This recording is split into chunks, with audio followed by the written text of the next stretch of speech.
రాష్ట్ర ప్రధాన కార్యదర్శి విష్ణువర్ధన్ రెడ్డి గారు, రాష్ట్ర ఉపాధ్యక్షులు చంద్రమౌళి గారు, శ్రీ పార్థసారథి గారు, ఎక్స్ఎమ్మెల్యే కదిరి, శ్రీ సూర్యనారాయణ గారు, ఎక్స్ఎమ్మెల్యే ధర్మవరం, దేవానంద గారు, దళిత మోర్చా అధ్యక్షులు, చిరంజీవి రెడ్డి గారు, రాష్ట్ర బీజేపీ కార్యదర్శి, జిఎం శాఖర్ గారు, రాష్ట్ర కార్యవర్గ సభ్యులు, రొద్ద ఉత్తమ్ రెడ్డి గారు, రాష్ట్ర కార్యవర్గ సభ్యులు, వంశీ గారు, రాష్ట్ర యువమోర్చా ప్రధాన కార్యదర్శి, గంగాధర్ గారు, హరి గారు, రామకృష్ణ గారు, వేదిక మీద ఉన్న పెద్దలు, సమావేశంలో ఎంతో ఉత్సాహభరితంగా ఈ పార్లమెంట్లో పంచాయతీ మెంబర్ దగ్గర నుంచి, పంచాయతీ బోర్డు సర్పంచ్ దగ్గర నుంచి, ఎంపీటీసీ దగ్గర నుంచి, జెడ్పీటీసీ దగ్గర నుంచి, మున్సిపల్ కౌన్సిలర్ దగ్గర నుంచి అనేక మంది పోటీ చేసి విజయం వచ్చినా రాకపోయినా రేపు కొన్ని ఎన్నికల్లో మున్సిపాలిటీస్లో మరలా విజయం కోసం గ్రామాల్లో, ఎంపీటీసీ కోసం గ్రామాల్లో, జెడ్పీటీసీ కోసం మీరందరూ ఉత్సాహభరితమైనటువంటి వాతావరణంలో పనిచేస్తూ ముందుకు దూసుకుపోస్తున్నటువంటి మీ అందరినీ కూడా రాష్ట్ర భారతీయ జనతా పార్టీ తరఫున హృదయపూర్వకంగా అభినందిస్తూ ధన్యవాదాలు తెలియజేస్తున్నాను. మీ అందరూ కూడా ఈ యొక్క ఆలోచన, ఈ యొక్క పని మన నిరంతరం ఈ భారతమాత సేవ కోసం నిరంతరం చేయాలనేటువంటి లక్ష్యంతో భారతీయ జనతా పార్టీని గత అనేక సంవత్సరాలుగా 1951లో ఈ పార్టీని ఏర్పాటు చేశారు. ఆవేళ నుంచి ఈవేళ వరకు వాజ్పేయి గారు, అద్వానీ గారు, వెంకయ్యనాయుడు గారు, మురళీ మనోహర్ జోషి గారు, ఈవేళ మన నడ్డా గారు, అలానే మన ప్రధానమంత్రి గారు, అలానే హోంమంత్రి గారు, అమిత్ షా గారు, వీళ్ళందరూ కూడా నిరంతరం పనిచేస్తూ అనేక రాష్ట్రాల్లో భారతీయ జనతా పార్టీ అధికారంలోకి వచ్చింది. దేశంలో నరేంద్ర మోడీ ఒక బడుగు బలహీన వర్గాలకు చెందినటువంటి పెద్దల్ని భారతదేశానికి భారతీయ జనతా పార్టీ ప్రధానమంత్రి చేసిందని మీ అందరూ కూడా నేను తెలియజేస్తున్నాను. ఈ యొక్క ఉద్యానంలో, ఈ యొక్క ఆలోచనలో, ఈ పరంపరలో, మీ యొక్క నిరంతర పర్యటనలో, మీ నిరంతర పనిలో ఆంధ్ర రాష్ట్రంలో భారతీయ జనతా పార్టీ, జనసేన కూడా 2024లో ఈ రాష్ట్రంలో ఖచ్చితంగా అధికారంలోకి వచ్చి తీరుతామని మీ అందరూ కూడా నేను తెలియజేస్తున్నా. ఏవైతే కుటుంబ పాలనలు ఉన్నాయో, కుటుంబ పార్టీలు ఉన్నాయో, మత రాజకీయాలు చేస్తూ, కుల రాజకీయాలు చేస్తూ రాష్ట్రాన్ని పరిపాలించేటువంటి పరిస్థితి ఏదైతే ఉందో, నిజమైన అభివృద్ధి కోసం ప్రతి గ్రామంలో ఏం కావాలో అన్నటువంటి ఆలోచనతో పనిచేస్తున్నటువంటి నరేంద్ర మోడీ యొక్క నాయకత్వంలో మనమందరం కూడా పనిచేయడానికి ఎంతో ఆనందంతో ముందుకు పెడుతున్నాం. చంద్రబాబు నాయుడు ఆ రోజున మనం ఎవరు కూడా లెక్క చేయలేదు. చంద్రబాబు నాయుడు యొక్క అవినీతిని బయట పెట్టడంలో భారతీయ జనతా పార్టీ ఏనాడు కూడా వెనకంజ వేయలేదు. అలానే ఈ ప్రభుత్వం కూడా సామాన్య ప్రజానీకానికి వ్యతిరేకమైనటువంటి ఏ నిర్ణయం తీసుకున్నప్పుడు కూడా భారతీయ జనతా పార్టీ చూస్తూ ఊరుకోదని ఈ ఎన్నికల కోసం ఈ ప్రభుత్వం అనేక రకాలైనటువంటి అధికార యంత్రాంగాన్ని ఉపయోగించింది. మన పెద్దలు అనేక మందిని పోలీస్ స్టేషన్ పిలిపించారు పోటీ చేస్తుంటే. రాబోయేటువంటి రోజుల్లో ఎంపీటీసీల్లో, జడ్పీటీసీల్లో, మున్సిపాలిటీల్లో, ఇప్పుడు జరుగుతున్నటువంటి రేపు 21 జరుగుతున్న ఎన్నికల్లో కూడా ప్రభుత్వం ఇదే ఆలోచనతో ముందుకు పెడుతుంది. ప్రభుత్వానికి దమ్ముంటే, ప్రభుత్వానికి ధైర్యం ఉంటే ఆ రాజశేఖర్ రెడ్డి, జగన్మోహన్ రెడ్డి పేరుగా ఏ విధమైనటువంటి ప్రలోభాలు లేకుండా, డబ్బులు ఇవ్వకుండా, అధికార యంత్రాంగాన్ని వినియోగించకుండా ఎన్నికలు చేయమని భారతీయ జనతా పార్టీ సవాల్ చేస్తుంది జగన్మోహన్ రెడ్డికి. నీకు నిజంగా ప్రజాభిమానం ఉంటే డబ్బెందుకు ఖర్చు పెట్టాలి?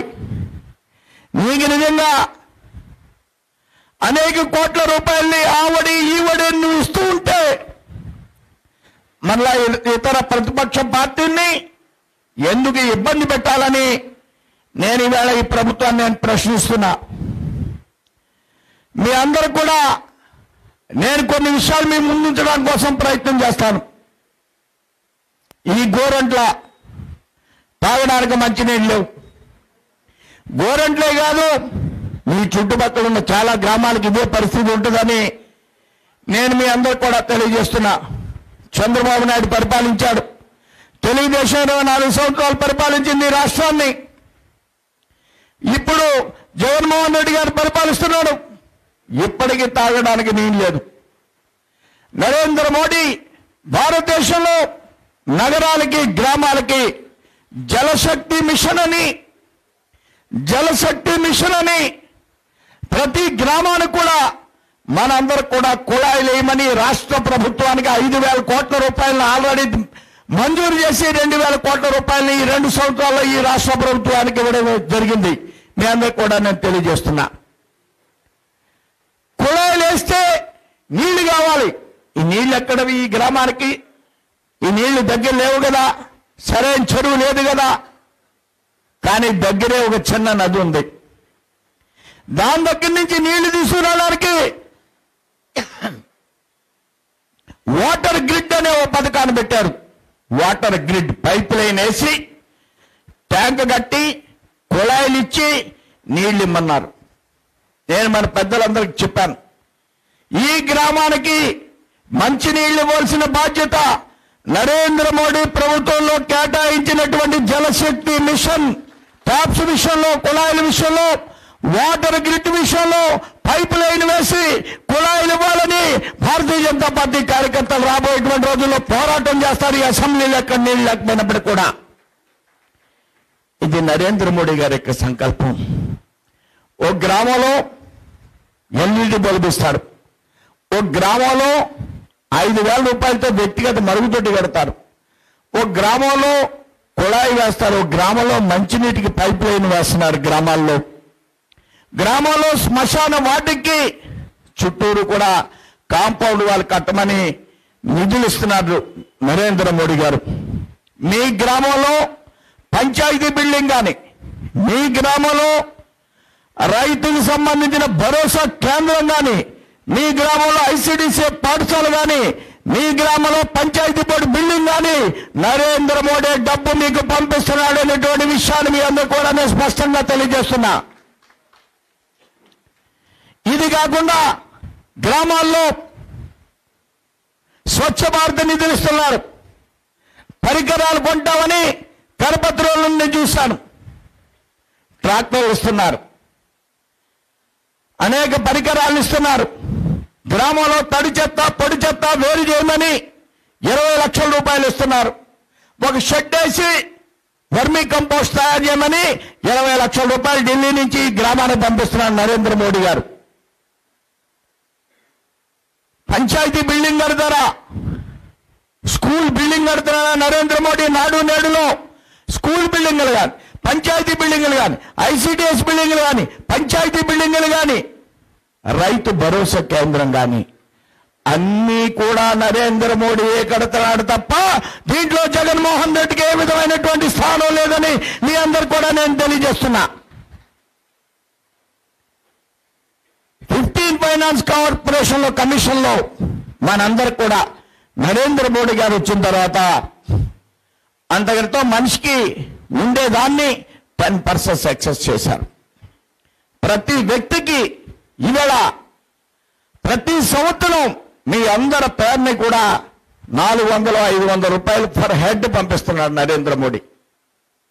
అలానే పర్ హెడ్ స్వచ్ఛ భారత్ తరపున 2 అకౌంట్లో డబ్బు పంపిస్తున్నారు.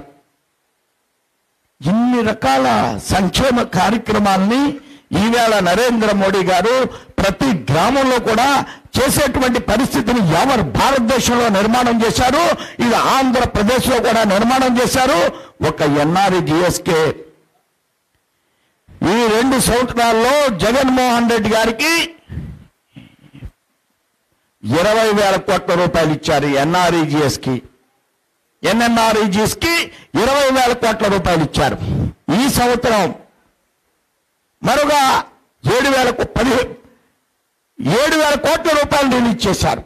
ఈ విధంగా అన్ని విధాలుగా ఈ రాష్ట్ర ప్రభుత్వానికి మనం సహాయ సహకారాలు చేస్తున్నాం. మీ నేషనల్ హైవేస్ చూడండి, అలానే మీ రాష్ట్రంలో కియా ఫ్యాక్టరీని నరేంద్ర మోడీ గారు బైలేటరల్ అగ్రిమెంట్లు శాంక్షన్ చేస్తే దాన్ని రాష్ట్రంలో పెట్టారు. ఓర్వకల్లులో కర్నూలు ఓర్వకల్లులో ఒక పారిశ్రామిక రాజధాని భారతీయ జనతా పార్టీ నిర్మాణం చేస్తుందని మీ అందరు కూడా నేను తెలియజేస్తున్నా. 25 లక్షల ఉద్యోగాలు ఓర్వకల్లుకు వచ్చేటువంటి పారిశ్రామిక క్యాపిటల్ ని ఈ రాష్ట్రంలో 5 పారిశ్రామిక క్యాపిటల్ మనం పెడుతున్నాం. 1 ఓర్వకల్లు, 2 కడప, 3 కాళహస్తి, 4 విశాఖపట్నం, ఇట్లా 5 పారిశ్రామిక క్యాపిటల్ ని భారతీయ జనతా పార్టీ రాష్ట్రంలో ఏర్పాటు చేస్తుంది. దీంట్లో 1,25 లక్షల ఉద్యోగాల్ని భారతీయ జనతా పార్టీ రాష్ట్రానికి ఇవ్వడానికి సిద్ధంగా ఉంది. రాష్ట్ర ప్రభుత్వం అందిపుచ్చుకోవాలి దీన్ని. రాష్ట్ర ప్రభుత్వం భూములు కేటాయించాలి. దీనికి ఎక్కడికక్కడ పారిశ్రామిక వాడలు నిర్మాణం చేయడం కోసం రాష్ట్ర ప్రభుత్వం బడ్జెట్ లో దీనికోసం 5,000 కోట్ల రూపాయలు కేటాయించడం జరిగింది. 5 పారిశ్రామిక వాడలకు కూడా. జగన్ 3 క్యాపిటల్ కడతానంటున్నాడు. నరేంద్ర మోడీ గారు 5 పారిశ్రామిక క్యాపిటల్స్ కడుతున్నారు. రాజధానిని క్యాపిటల్ ఏంటండి? 4 బిల్డింగ్లు కడితే క్యాపిటల్. కర్నూలులో కోటికి పెట్టమని భారతీయ జనతా పార్టీ చెప్పింది. మీరు కోర్టు పెడుతున్నారు, అది క్యాపిటల్ అనట. చార్మినార్ లో కూడా క్యాపిటల్, చార్మినార్ లో కూడా హైకోర్టు ఉంది, అందరికి తెలుసు కదా. చార్మినార్ లో హైదరాబాద్ లో హైకోర్టు ఉంది, ఇంత పెద్ద బిల్డింగ్ ఉంటుంది, అది కూడా క్యాపిటల్ అంట జగన్మోహన్ రెడ్డికి. కర్నూలులో ఒక కోర్టు కడితే అది క్యాపిటల్ అనట. కానీ 1,10 లక్షల ఉద్యోగాలు వచ్చే విధంగా 5 చోట్ల మనం పారిశ్రామిక క్యాపిటల్ ని భారతీయ జనతా పార్టీ రాష్ట్రంలో నిర్మాణం చేయబోతుంది. పరిపాలించడం చేతగానటువంటి, దమ్ము లేనటువంటి, ధైర్యం లేనటువంటి కుటుంబ రాజకీయ పార్టీ అయినటువంటి చంద్రబాబు నాయుడు ఇవాళ స్టీల్ ప్లాంట్ గురించి ఉద్యమం చేస్తాడు. విశాఖపట్నం వెళ్ళి ఆడ అబ్బాయి అంటాడు, దమ్ముందా ఈ స్టీల్ ప్లాంట్ అమ్మడానికి? ఎవరు చెప్పాడని చంద్రబాబు నాయుడు కొడుక్కి దమ్ముందా అని అడుగుతున్నాడు. ఎవరు చెప్పాడంటున్నాను నేను. చంద్రబాబు నాయుడు కొడుక్కి ఆ నాన్న ఈ రాష్ట్రంలో ఉన్నటువంటి పాల కంపెనీలన్నీ కూడా, ప్రభుత్వ పాల కంపెనీలన్నీ అమ్మి పాడేశాడు, దివాళా తీయించాడు. ఇవాళ చంద్రబాబు నాయుడు ఏం కంపెనీ పెట్టాడండి? పాల కంపెనీ హెరిటేజ్ పెట్టాడు, ప్రైవేట్ కంపెనీ. గవర్నమెంట్ కంపెనీలు ఎవరికి అమ్మారని అడుగుతున్నా చంద్రబాబు నాయుడు వాళ్ళ అబ్బాయిని. షుగర్ ఫ్యాక్టరీలు అమ్మేశారు, పాల ఫ్యాక్టరీలు అమ్మేశారు, స్పిన్నింగ్ మిల్లు అమ్మేశారు ఆంధ్ర రాష్ట్రంలో, కారు చౌక అమ్మేశారు. మీరు వ్యాపారాలు చేస్తున్నారు, మేము అమ్మేస్తాం. మోడీ ప్రభుత్వం ఎవరు చెప్పారని అడుగుతున్నా చంద్రబాబు నాయుడిని. మీ అందరు కూడా నేను తెలియజేస్తున్నా, క్యాపిటల్ కడతానంటాడు చంద్రబాబు నాయుడు, క్యాపిటల్ కట్టాడు. 7,200 కోట్లు ఖర్చు పెట్టాడు క్యాపిటల్ కడతానని. ఎక్కడ పెట్టావంటే మొండుగోడలు చూపిస్తాడు. ఓడిపోయేదాకా విఠలాచారి బొమ్మలే చూపించాడు మనకి. ఓడిపోయేదాకా కూడా విఠలాచారి బొమ్మలే సినిమాలు చూపించాడు. ఏమీ కట్టలేదు. పక్కన మనం 1,800 కోట్లతో అద్భుతమైనటువంటి ఎయిమ్స్ హాస్పిటల్ కట్టాం మంగళగిరిలో. కృష్ణా జిల్లాయే కాదు, అన్ని జిల్లాల్లో కూడా భారతీయ జనతా పార్టీ మోడీ మన దగ్గర ఉన్నాడు. గ్రామంలో మోడీ ఉన్నాడు, కుళాయిలో మోడీ ఉన్నాడు, రోడ్లో మోడీ ఉన్నాడు, పాఠశాలలో మోడీ ఉన్నాడు, ఈవేళ ప్రభుత్వ హాస్పిటల్లో మోడీ ఉన్నాడు. ఈవేళ మోడీ 17 MBBS కాలేజీని రాష్ట్రంలో పెట్టిస్తున్నాడు. 50 కోట్ల రూపాయలు ప్రతి దానికి ఇస్తున్నాడు. మోడీ లేనిదే ఈ రాష్ట్రంలో జగన్మోహన్ రెడ్డి లేడు, గతంలో చంద్రబాబు నాయుడు లేడు అనేది నేను దమ్ము ధైర్యంతో చెప్తున్నా. కాబట్టి కార్యకర్తలందరూ కూడా దీన్ని స్వీకరించండి, సమయాన్ని ఇవ్వండి. రేపు సర్పంచులు నెగ్గినా నెగ్గపోయినా ప్రతి 3 నెలలకి గ్రామ సభ పెట్టాలి. గ్రామంలో గ్రామ సభ పెట్టి కుళాయిల గురించి చర్చించాలి, రోడ్ల కోసం చర్చించాలి. గ్రామ సభ అంటే ఏంటంటే పంచాయతీ బోర్డు మెంబర్లు కాదు, పంచాయతీ సర్పంచ్ది కాదు, గ్రామంలో ఉన్నటువంటి జనాలను అందరినీ పిలవాలి. భారతీయ జనతా పార్టీ కార్యకర్తలను పిలవాలి, గ్రామంలో ఉన్నటువంటి అందరినీ పిలవాలి, టామ్ టామ్ వేయాలి, సంతకాలు పెట్టించాలి. బహిరంగంగా గ్రామ సభ జరపాలి. ఇది కాన్స్టిట్యూషన్లో ఉంది. దీన్ని మనం పెట్టించాలి. పెట్టించి గ్రామ సభను జరిపి ఈ గ్రామానికి ఆదాయం ఎంత, ఈ గ్రామానికి మోడీ గారు ఏం స్కీములో ఏమి ఇచ్చాడు అని ఇవన్నీ కూడా చెప్పించాలి. NMLRGCలో ఏ నిధులతో ఏం ఖర్చు పెట్టి ఎక్కడ ఏం చేస్తున్నాం చదివి వినిపించాలి. ట్యాక్స్ ఎంత వస్తుంది చదివి వినిపించాలి.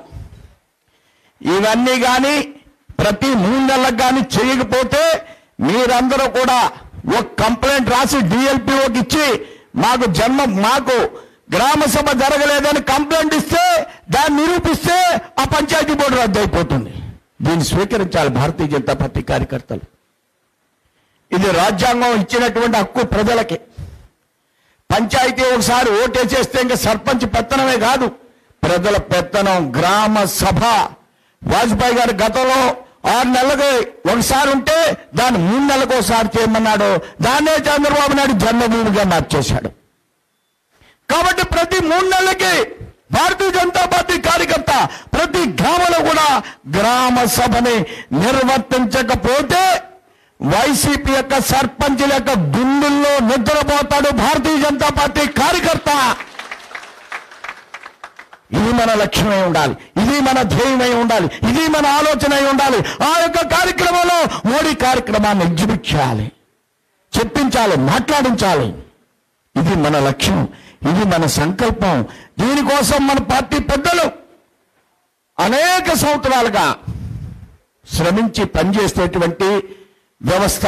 భారతదేశాన్ని అభివృద్ధి చేయాలి, గ్రామాలను అభివృద్ధి చేయాలి, దేశాన్ని అభివృద్ధి చేయాలి. ఇది మన లక్ష్యం.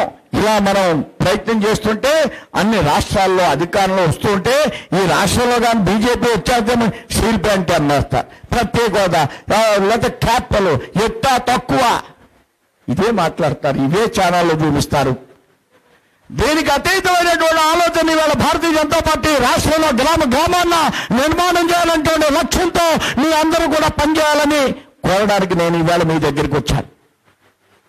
ఆ విధంగా ఆలోచన చేయమని ఈ యొక్క ఆలోచన అంతా కూడా ఈ రాష్ట్ర నిజమైనటువంటి అభివృద్ధి, ఈ రాష్ట్ర అవినీతి లేనటువంటి అభివృద్ధి, ఈ రాష్ట్రం నిజమైనటువంటి పురోభివృద్ధి కోసం మనం అందరూ కూడా పనిచేయాలనేటువంటి సంకల్పాన్ని మీకు భగవంతుడు ఇవ్వాలని ఆశిస్తూ నేను సెలవు తీసుకుంటాను. జై హింద్, జై భారత్.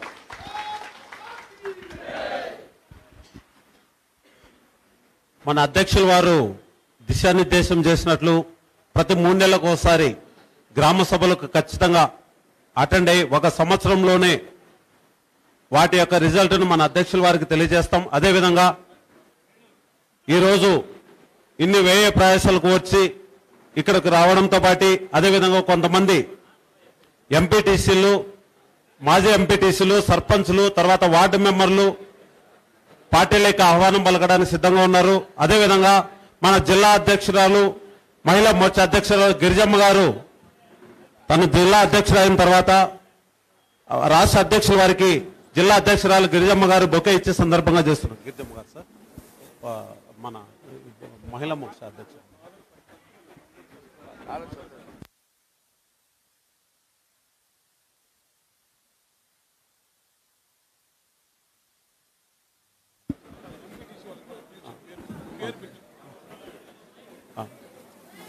రండి అమ్మా.